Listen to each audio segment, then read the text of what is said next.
Ok. Shalom les koulam, bonsoir à tous. Alors, on est tous en bid. Du coup, ça me laisse le temps de vous partager une petite passion. Donc alors, on fait la vidéo dans le cadre de l'assaut d'un ami qui a lancé une chaîne qui s'appelle Atid Babaït. Voilà, c'est mon ami Raphaël Azoulay qui a lancé ça. Et j'ai idée de faire tout ce qui est, en fait, de vous raconter des histoires. Le principe, c'est de raconter des histoires, pas n'importe quelles histoires, les histoires de Rabbi Nachman. Voilà, regardez, Sipurei Maasiyot, ça s'appelle. Alors ces histoires, elles sont très profondes en fait, mais c'est des histoires très simples. Et donc en fait, il faut bien comprendre que dans les contes, Rabbi Nachman a caché énormément de secrets. Et on va pas rentrer dans ces secrets parce que je suis pas rave du tout. Je suis un monsieur tout le monde, mais qui adore les histoires de Rabbeinu. Et donc du coup, je vais vous les partager. Donc en fait, moi je vais les lire, je vais les commenter avec un sens vraiment très très simple. Et après, si vous avez des idées, si ces histoires elles vous parlent, faut pas hésiter à apporter du contenu. Parce que voilà, moi j'aime les histoires telles qu'elles sont racontées. Et donc pour tout ce qui va être approfondissement, je vous invite à m'aider. Ok, je vous invite à m'aider à faire, à chercher plein de trucs. Si jamais même ça vous parle et que vous avez des idées que vous avez envie de partager sur ces histoires, faut pas hésiter. Donc voilà, il y a 13 contes. Rabbi Nachman a écrit 13 contes. Et chacun des contes sont absolument merveilleux. Je pense que si Spielberg les avait écrits, ça aurait fait un best-seller. Donc on a différents contes et aujourd'hui on va commencer avec le conte de la princesse disparue. Donc je vous fais juste les titres comme ça, des 13 contes, comme ça on sait un petit peu dans quoi on se lance. Je pense que je vais faire mardi soir et samedi soir. Voilà, si ça vous dit, n'hésitez pas à me dire. Donc on va faire le conte de la princesse disparue, le conte du roi et de l'empereur, le conte de l'infirme, le conte du roi qui déclara la conversion, le conte du prince qui était entièrement en pierre précieuse, le conte du roi humble, le conte de la mouche et de l'araignée, le conte du fils du rave et du fils unique, le conte du chacham et du tam, le conte du marchand et du pauvre, le conte du fils du roi et du fils de la servante qui ont été échangés, le conte du Baal Tefila et le conte des 7 mendiants. Donc voilà, chacun des contes est très très profond. Maintenant, comme je ne connais pas la profondeur des choses, je vous invite à chercher avec moi. On va faire des formats de 20 minutes pour pas que ça prenne la tête aux gens, vu que c'est des histoires. Et que les histoires, voilà, un petit contenu comme ça, 20 minutes par 20 minutes, au final on va bien avancer. Ok, allez on commence. Donc on va commencer par le premier conte qu'a écrit Rabbi Nachman. C'est le conte de la princesse qui avait disparu. Ok. Alors il prit la parole et il déclara: en chemin, j'ai raconté une histoire. Et tout celui qui l'écoutait, il avait une pensée de tchouva. Alors la teshuva, c'est le retour à soi-même, le retour à Dieu. Je pense que tout le monde sait à peu près c'est quoi et on a déjà entendu parler. Donc je vais continuer. Et cette histoire, la voici. Donc c'est l'histoire d'un roi qui avait 6 fils et une fille. Et cette fille, elle était super importante à ses yeux. Et il la chérissait énormément. C'était sa chérie, c'était sa princesse. Et vraiment, il prenait un grand plaisir à être en sa compagnie. Ça veut dire pour lui, sa fille, c'était vraiment, voilà, c'était sa fille. Et comme il avait en plus que des fils, donc on imagine bien combien est-ce qu'un papa il peut être proche de sa fille. Et une fois, un certain jour comme ça, le roi, donc il était avec elle, et il s'énerva contre elle. Et il s'énerva beaucoup contre elle. et il lui dit que le pas bon t'emporte. Ah, c'est... Il a, en gros, voilà. Donc le roi s'est énervé contre elle et il lui dit que le pas bon, il t'emporte. Et effectivement, le pas bon l'a emporté. Donc la nuit venue, elle alla dans sa chambre. Et au matin, on ne savait pas où elle était. Et son père, il était énormément touché par ça. Il s'en voulait énormément. Il en souffrit beaucoup. Et il alla la chercher ici, il alla la chercher là-bas, et forcément, il ne l'a pas trouvée. C'est là que rentre en scène un deuxième personnage. C'est le plus important de ce récit. C'est le second du roi. Et le second du roi, voyant le roi qui était super peiné à cause de ça, salut ma sœur, voyant le roi qui était donc super peiné à cause de ça, donc je rappelle quand même que le roi a dit à sa fille que le pas bon t'emporte, et le pas bon l'a emporté, et du coup, le second du roi, il voyait que le roi, il avait tellement de peine qu'il s'est dit, il faut absolument que je fasse quelque chose. Il s'est pas posé la question de comment je vais faire, hein. Il s'est juste dit, j'y vais. Et il y est allé. Comment il a fait? Il alla d'abord voir le roi, et il lui demanda, écoute mon roi, j'ai besoin d'un serviteur, d'un cheval, et de l'argent pour les dépenses. Avec ça, je vais faire tout ce que je peux, mais au moins j'ai besoin de ça, j'ai besoin de me déplacer, j'ai besoin d'avoir des sous, j'ai besoin d'avoir quelqu'un qui m'accompagne. Et il partit à sa recherche. Il la chercha beaucoup, pendant très longtemps, et jusqu'à même qu'il la trouva. Alors, c'est très intéressant, c'est le seul conte qui est comme ça. Les contes, je les ai lus pas mal de fois, et c'est le seul conte qui est comme ça, où en fait, Rabbi Nachman, il te donne la fin avant le début. Là, il te dit à la fin, il va la trouver. À la fin, il va trouver la princesse. Et maintenant, on va raconter toute la manière, comment est-ce qu'il l'a cherchée. Et donc, comment il a fait? Il marcha pendant longtemps. Il marcha dans les déserts, il marcha dans les champs, il marcha dans les forêts. Et ça, vraiment pendant longtemps. Il avançait dans le désert, et il vit un chemin sur le côté. Il se dit à lui-même, du fait que ça fait tellement longtemps que je marche dans le désert,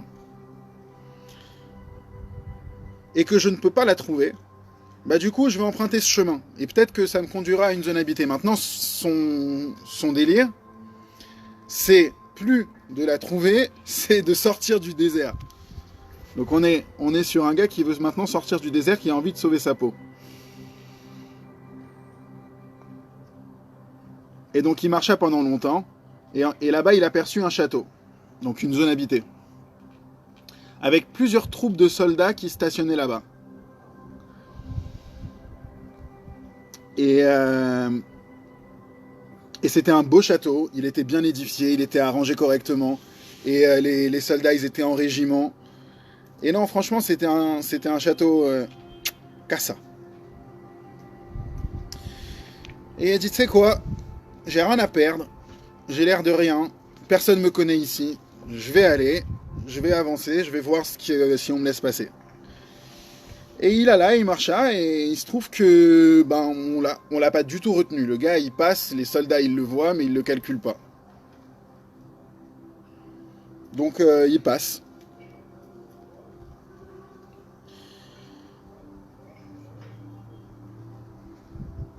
Et à chaque fois, il passait de pièce en pièce, sans qu'on l'en empêche. Et il arriva à un palais. Il vit que là-bas, le roi était assis avec une couronne. Donc le roi du pays où il va.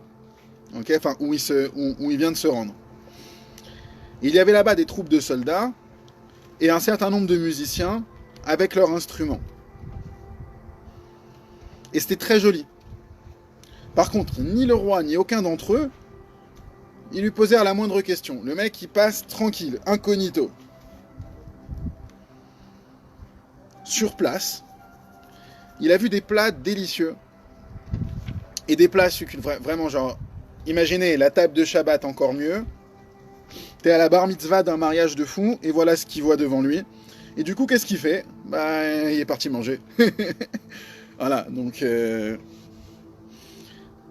Et puis comme ça, en même temps, il voit ce qui se passe un petit peu dans les environs. Il tâte le terrain. Il remarqua que le roi ordonna de faire venir la reine. Donc le roi chez qui maintenant il est parti, parce qu'il est parti de son royaume. Hein. Il est arrivé dans un royaume inconnu. À qui on demande de faire venir la reine. Et il eut là-bas beaucoup de bruit et beaucoup d'allégresse. Donc du coup, tout le monde était content de voir la reine. Et les musiciens chantaient, ils jouaient. Parce qu'on avait amené la reine, vous imaginez bien, c'est la reine du roi, donc ils font tous les honneurs, tous les tralalins. On installa la reine sur le trône, et là, le second du roi, il a vu la princesse disparue. Elle est là, c'est elle, c'est la princesse disparue.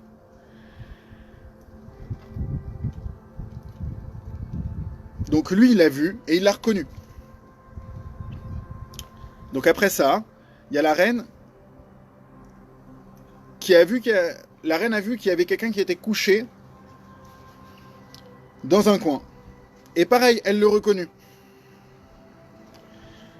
Elle se leva de son trône. C'est quand même bizarre qu'il ait dormi. Hein. Bon, je sais pas pourquoi Rabbi Nachman nous dit quelque chose. Savoir que tout ce qu'on lit là, c'est des grands secrets. C'est juste que...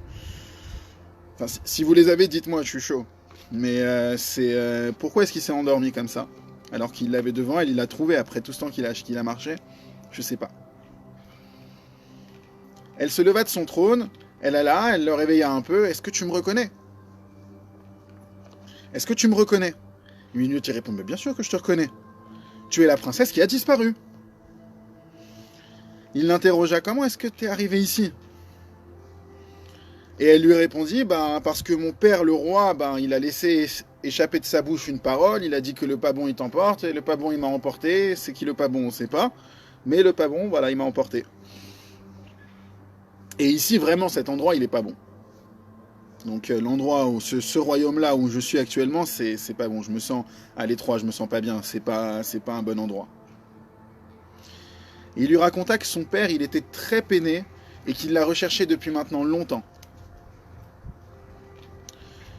Et depuis des années. Parce que en fait, il a voyagé pendant des années, le bonhomme. Bon. Elle lui répondit, pour l'instant, tu peux absolument pas me faire sortir d'ici. À moins de te choisir un endroit où tu devras résider là-bas pendant une année entière. Et pendant toute l'année, tu vas te languir de moi pour me délivrer. C'est quoi ton tikkun en quelque sorte pour pouvoir me faire sortir de là? Comment est-ce que tu peux me faire sortir de là? C'est ce que la princesse dit au second du roi. Elle lui dit, il va falloir que pendant un an, tu ailles à cet endroit là-bas, c'est un endroit isolé, et que tu te languisses de moi, et à chaque moment que tu as de libre, tu devras espérer de me libérer, et tu devras jeûner, et ça va pas être simple pour toi, parce que ça va être pendant un an, donc il va pas jeûner pendant un an, hein, on imagine bien. Quoique dans le cadre de l'histoire, on pourrait le croire. Mais, en tout cas, il devra beaucoup se languir d'elle, de la princesse disparue. Il devra se languir pour pouvoir la faire revenir. Le dernier jour de l'année, et particulièrement le dernier jour, tu devras jeûner et tu ne dormiras pas pendant une durée de 24 heures. Donc cette nuit-là, tu vas pas dormir et tu vas jeûner. Ça me rappelle un autre événement. Hein, ça rappelle un peu, vous dormez pas, vous jeûnez, ça fait quoi ça? Ça fait un peu Vaudor cette histoire. Hein. Et donc, lui il est parti de cet endroit parce qu'il est toujours chez la princesse et il a fait exactement comme elle a dit. Jusqu'à ce qu'à la fin de l'année, le dernier jour, il jeûna et il ne dormit pas. Il se leva et se rendit là-bas. Mais là-bas, il y avait quoi? Il y avait un arbre sur lequel poussaient de belles pommes. Tiens ben. Ça fait très Adam et Ève du coup. Qu'est-ce qui s'est passé? il a vu la pomme et il la désira des yeux. Alors ça c'est important parce que même dans le langage simple des, même dans le langage simple des, de ce que disent nos sages, ben, ils disent d'abord que une faute vient d'abord par les yeux, et ensuite on a envie, donc le cœur, et après on se fait une raison, et puis après on la mange. Donc voilà, du coup, en résumé parce qu'on arrive, on arrive à un point, on va continuer un petit peu. Hein.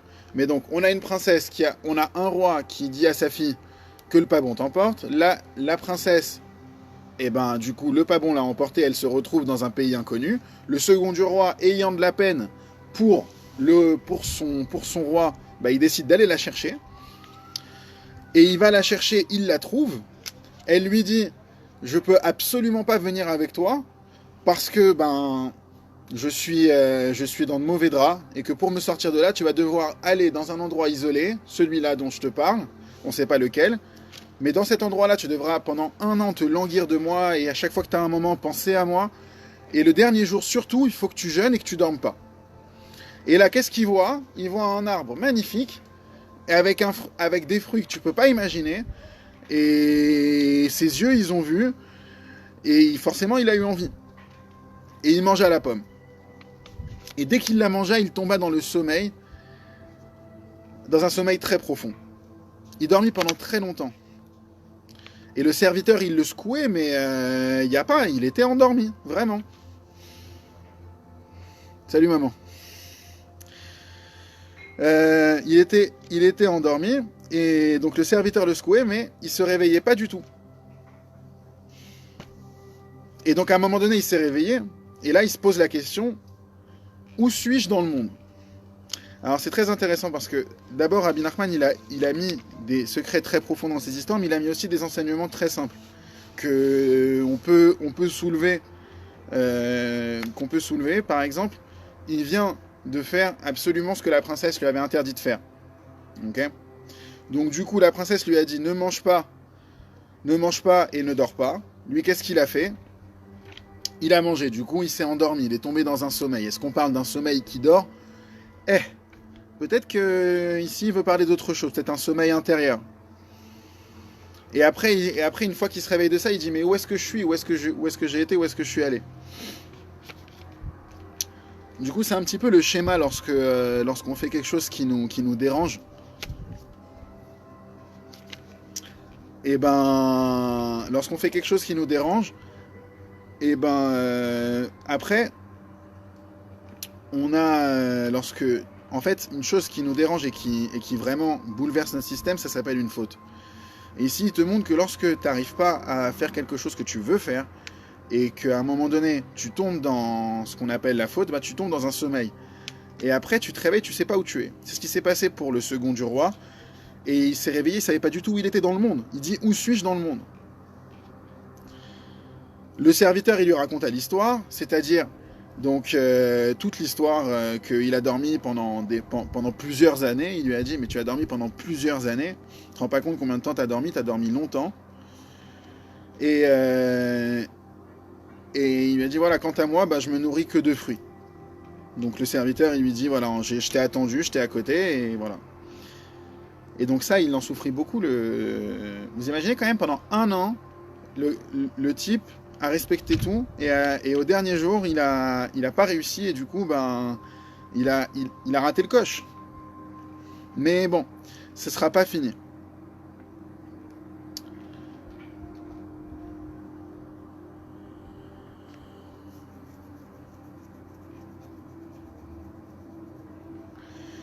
Il retourna là-bas et il la trouva. On parle de la princesse, donc du coup il est retourné là où il l'avait trouvée la première fois, la princesse disparue, et il l'a revue, et donc du coup il lui a donné les explications, il lui a dit écoute je suis désolé, j'ai mangé le dernier jour où tu m'as dit de pas manger et j'ai dormi, et il lui a dit en effet, si t'étais venu ce jour-là, tu m'aurais fait sortir d'ici. Et pour un seul jour, tu as tout perdu. Elle est un peu dure, hein, elle doit être... Les Marocains disons marocaines, les Ashkénazes diront Ashkénazes, enfin chacun dit ce qu'il veut, mais bon. En tout cas, elle a du caractère. Hein. Elle lui a clairement fait comprendre que pour un jour, t'as tout fait foirer. Et certes, le fait de ne pas manger constitue quelque chose de difficile, en particulier le dernier jour, où le mauvais penchant se renforce beaucoup. En d'autres termes, la princesse lui dit que maintenant, elle allait alléger l'avertissement. Donc écoute, regarde, on a fait un système où t'as pas réussi, on va faire un autre où ce sera plus facile.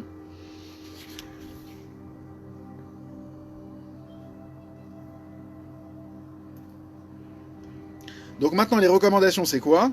C'est plus de ne pas manger, parce que ça, apparemment, c'est difficile à tenir le fait de ne pas manger. Mais ça va être... Attends. C'est pourquoi retourne te choisir un endroit et reste-y également pendant 1 an. Le dernier jour, tu auras le droit de manger. Seulement par contre, voilà, nouvelle recommandation, ne dors pas et ne bois pas de vin. Donc la première fois, elle lui a dit, tu dois jeûner et ne pas dormir. C'est dur de jeûner et ne pas dormir. Et donc maintenant, elle a allégé l'avertissement, la princesse disparue, qu'elle a dit au second du roi, maintenant, il faut juste pas que tu boives du vin ou que tu dormes. Et surtout, elle lui dit, ne t'endors pas, car l'essentiel, c'est de ne pas dormir. Ça rappelle vaguement une histoire, hein. Ça rappelle l'histoire où les Bnei Israël, ils se sont endormis la veille de Matan Torah. Mais voilà, j'en sais pas plus. Si quelqu'un il a un lien avec ça, qu'il a des idées, parce que finalement c'est ce qui s'est passé. C'est ce qui s'est passé avec Adam Arishon. C'est endormi. Ce qui s'est passé juste avant Matan Torah, ils se sont endormis. Il y a une histoire apparemment avec le sommeil. Peut-être que c'est un petit peu la princesse disparue ici, je sais pas, Béhémet, je sais pas. Mais si quelqu'un a des infos, je suis chaud. Le dernier jour, il se rendit donc là-bas. Donc il a fait ses 1 an. Donc ça, on est déjà à plus de 2 ans. On les compte plus les années, hein. On fait comme ça. Et il vit une source qui coulait. Et l'aspect, elle était rouge. C'est bizarre de voir une source rouge. Et l'odeur, c'était celle du vin. Et donc il demanda au serviteur, t'as vu ? Il y a une source. Et normalement, ça devrait contenir de l'eau. C'est pas de l'eau. Mais c'est quoi ? L'aspect est rougeâtre et ça a l'odeur du vin. Et il s'en alla goûter, il met son petit doigt, il goûte comme ça. Et là, même histoire, il s'endormit. Et il s'endormit pendant de nombreuses années. Jusqu'à 70 ans. Je vous ai dit, on compte pas les années. Et de nombreuses troupes de soldats passèrent. Et donc ils passèrent avec plein de trucs qu'ils avaient derrière eux. Le serviteur se cacha à cause des troupes de soldats. Ensuite un carrosse. Et d'accord, ok. Ok, donc en gros, tu as des soldats qui passent. Donc pendant tout ce temps-là, tu as des soldats qui passent. Et la princesse, elle était assise dans un des chariots. Et elle s'immobilisa sur place lorsqu'elle l'a vu. Elle arriva près de lui, elle a vu qu'il dormait. Elle le reconnut, elle le secoua beaucoup, mais il ne se réveilla pas. Et elle se mit beaucoup à se plaindre à son sujet. Combien de fatigue et de labeur t'as fait pour, au final, combien d'années afin de me faire sortir ? Et pour ce jour-là, à cause d'un jour encore, alors que tu aurais pu me délivrer, tu l'as perdu. Elle pleura beaucoup à ce sujet, car lui et moi, nous faisons beaucoup pitié. Elle a de la peine pour elle a de la peine pour lui. Et elle réfléchit, ça fait longtemps que je suis ici. Et je ne peux pas sortir. Tant que tu fais pas ça, ce que je t'ai demandé, je pourrais pas sortir. Elle prit son foulard qu'elle avait sur sa tête et elle écrivit sur lui avec ses larmes. Elle a pris ses larmes et elle écrivit sur son foulard. Et elle le posa près de lui. Elle se leva et s'assit dans son carrosse et elle partit. Donc après, lui, il s'est réveillé. Et il demanda à son serviteur, où suis-je dans le monde? Même question. Où est-ce que je suis? J'ai dormi pendant combien de temps? Qu'est-ce qui s'est passé? Je me réveille de cette histoire, je ne sais pas du tout ce qui se passe. Il lui raconta toute l'histoire, de nombreuses troupes de soldats étaient passées et tout ça, qu'un carrosse était venu, qu'elle avait pleuré, donc la princesse disparue, et qu'elle avait essayé de le réveiller mais qu'il ne s'était pas réveillé. Il vit qu'elle avait laissé un foulard et il lui demanda mais ça vient d'où ça? Il lui répondit que c'est elle qui l'avait écrit, avec ses larmes. Il le prit et l'éleva face au soleil. Il commençait à, comme ça, à essayer de voir avec le foulard, comme ça, il essayait de déchiffrer ce qu'elle avait écrit avec le soleil. Et elle avait écrit toute sa plainte, tous ses cris, tout ce qu'elle avait dans le cœur, elle l'a écrit. Et à présent, elle n'était pas là-bas, donc au château qu'on avait dit. Ça veut dire, maintenant, le carrosse, ils l'ont amené à un autre endroit. Et il doit trouver l'autre endroit. Ça va être la suite de l'histoire samedi soir. Et donc, je termine juste le paragraphe. Il fit rester là le serviteur et voilà, il lui dit, écoute, serviteur, c'est gentil, tu es beaucoup resté avec moi, ça t'a fait beaucoup de soucis. Ne fais pas plus avec moi. Et donc, qu'est-ce qu'il y avait écrit dans le foulard? Il y avait écrit que lui maintenant, le second du roi, il doit chercher une montagne. Alors, je lis dans les mots. Il doit chercher une montagne d'or et un château de perles. Donc la princesse disparue, elle se trouve dans une montagne d'or et un château de perles. Là-bas, tu me trouveras. Il laissa le serviteur et il alla. Lui, maintenant, il a un avantage. Et lui, il est expert en cartes du monde. C'est pour cette raison que j'irai vers les déserts.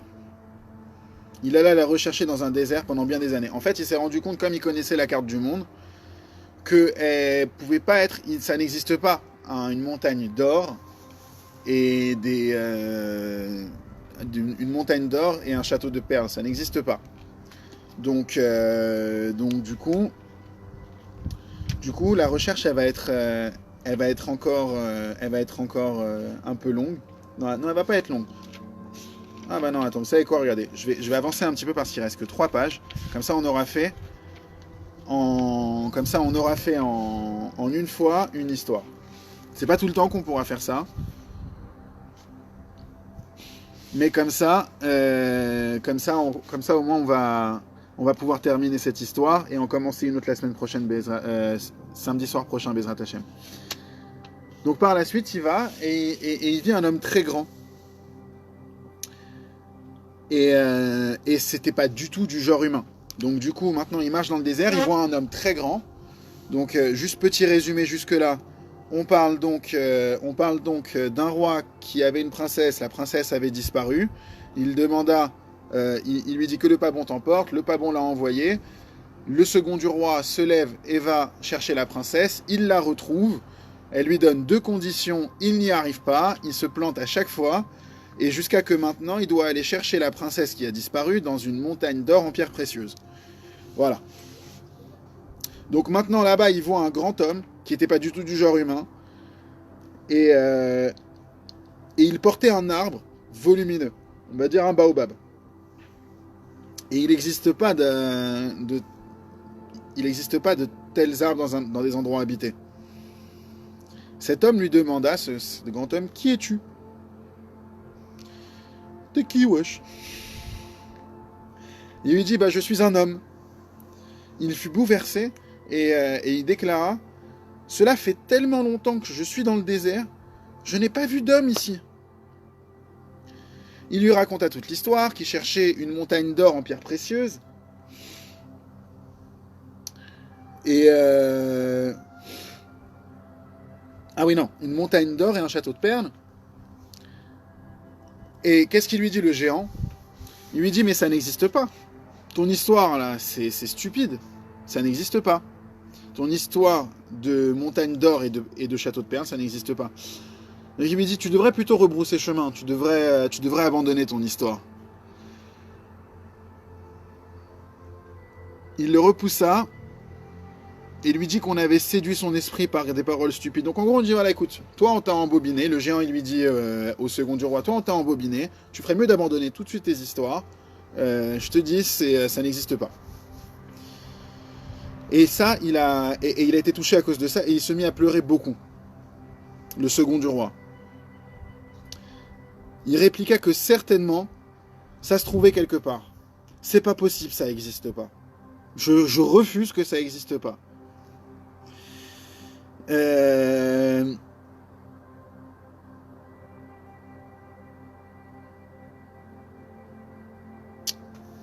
l'homme étrange qu'il avait rencontré, il le rejeta avec ses paroles. Et c'était très difficile pour lui en disant que c'était un stupide, quelqu'un qui était totalement stupide, de faire ce qu'il fait, de chercher ce qu'il cherche. Et des fois, des gens comme ça, lorsque tu vas leur demander quelque chose, ils vont toujours te dire non, mais c'est pas bon. Tu vois, c'est pas bon. Toujours, ils vont trouver un mauvaise chose. Faut pas trop s'approcher de ces gens-là. Ou alors leur faire comprendre que vaut mieux avoir des paroles de motivation. Très souvent, ils font ça pour nous protéger. Faire attention. Parce que, pour le coup, le second du roi, il était convaincu que oui, il y a effectivement un château, une montagne d'or et un château de perles.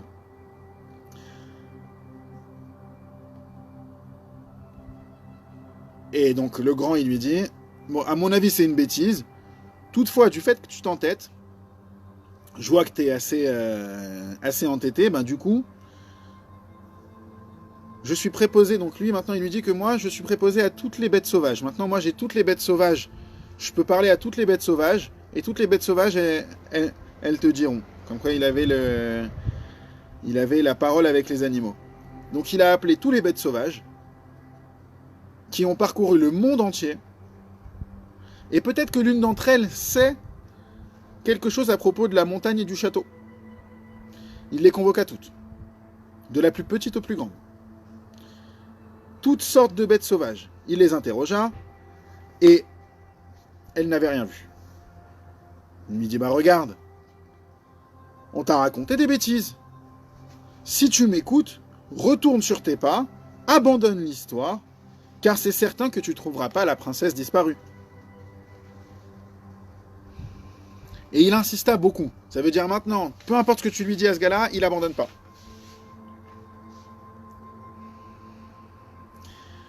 Bon, écoute, le grand, il lui dit, écoute, dans le désert, il y a mon frère. Moi, les bêtes sauvages, s'ils n'ont rien vu, bon, peut-être que tu as une chance avec mon frère. Lui, c'est tous les oiseaux. Lui, il parle à tous les oiseaux et c'est le chef de tous les oiseaux. Peut-être qu'il va te dire. Peut-être que les oiseaux ont vu quelque chose. Rends-toi auprès de lui et dis-lui que c'est moi qui t'envoie. Ok, donc il partit à sa recherche pendant des années. Je vous ai dit, on compte pas les années.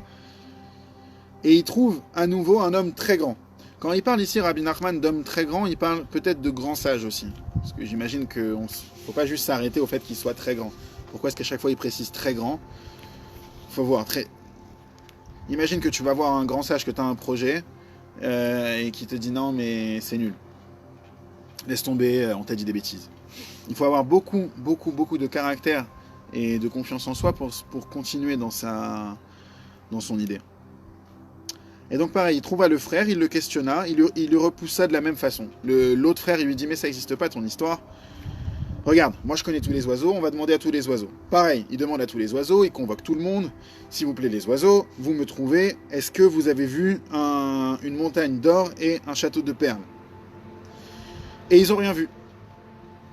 Si tu m'écoutes, fais marche arrière. Cet endroit n'existe pas. Deuxième personne qui lui dit non. Et lui, il était très bouleversé, mais il continue de s'entêter. Assurément, ça existe dans le monde. Il y a quelque part un endroit où il y a une montagne d'or et un château de perles. Ce deuxième homme déclara au second du royaume. Plus loin dans le désert, il se trouve encore un autre frère. Donc ils sont 3 frères. Ils vont faire un film. Et lui, par contre, c'est tous les vents. Lui, il contrôle tous les vents. Il parcourut le monde entier. Pareil, il le rechercha pendant des années et il trouva le frère. Il le questionna de la même façon. Il lui répondit en lui racontant toute l'histoire. Et pareil, il le repoussa. Il insista parce que c'était quelqu'un d'entêté. Et il demanda à tous les vents. En fait, il interrogea tous les vents, comme ils ont fait les autres avec les oiseaux et les animaux. Et aucun d'entre eux ne savait de quoi ça parlait, de montagne, pierre précieuse, on n'a jamais vu. Le troisième homme, pareil, il lui dit, tu vois, il n'y a rien, ton histoire, c'est des sottises, ça n'existe pas, arrête. Et il se mit beaucoup à pleurer, et il répliqua, je sais que ça existe, certainement que ça existe, c'est sûr que ça existe. Et entre-temps, parce qu'à toute personne entêtée, à un moment donné, il y a bien la chance qui lui sourit. Entre-temps, il aperçut un vent qui venait encore d'arriver, un dernier. Et le grand homme, il se met en colère contre lui. Pourquoi t'as tardé? Pourquoi t'es en retard? J'ai pas convoqué tous les vents. Il lui a répondu, j'ai été retardé. Parce que j'ai porté une princesse sur une montagne d'or et un château de perles. Ah. Et du coup, le second du roi, enfin, il était très joyeux. Imagine la joie après tout ce chemin, toutes ces années, enfin, il a une information solide. Il y a un vent qui a vu cette montagne et ce château.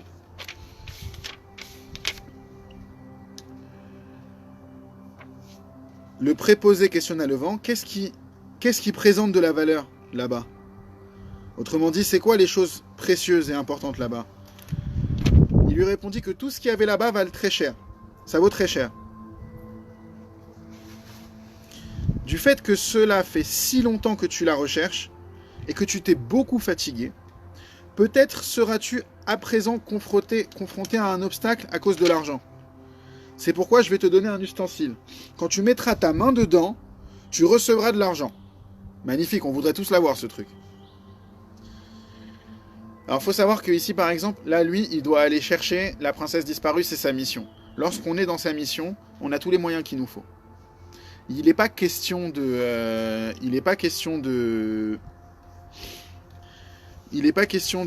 chercher les moyens lorsque tu es totalement dans la voie que tu dois suivre. Okay, quand tu fais ta mission, et ben voilà, lui il a une caisse, il a l'argent, il met la main dedans, il sort tout, et quoi qu'il arrive, il a de l'argent. Magnifique. Le vent de tempête arriva et le transporta. Il l'amena là-bas devant un portail. Donc le vent l'a pris et l'a amené devant le portail. Des troupes de soldats y étaient postées. Et ils ne laissèrent rentrer personne dans la ville. Il étendit sa main vers l'ustensile, il prit des pièces et il les soudoya. Il entra dans la ville. C'était une très belle ville. Il se rendit chez le seigneur à qui il paya la nourriture qu'il consommait chez lui, car il faut s'attarder là-bas. Parce qu'il faut faire preuve d'intelligence et de sagesse pour la faire sortir, la princesse disparue. Merci Anne. Princesse disparue, donc voilà, il fallait beaucoup de force pour la faire sortir. Et comment il l'a fait sortir, ça, Rabbi Nachman, il ne l'a pas raconté.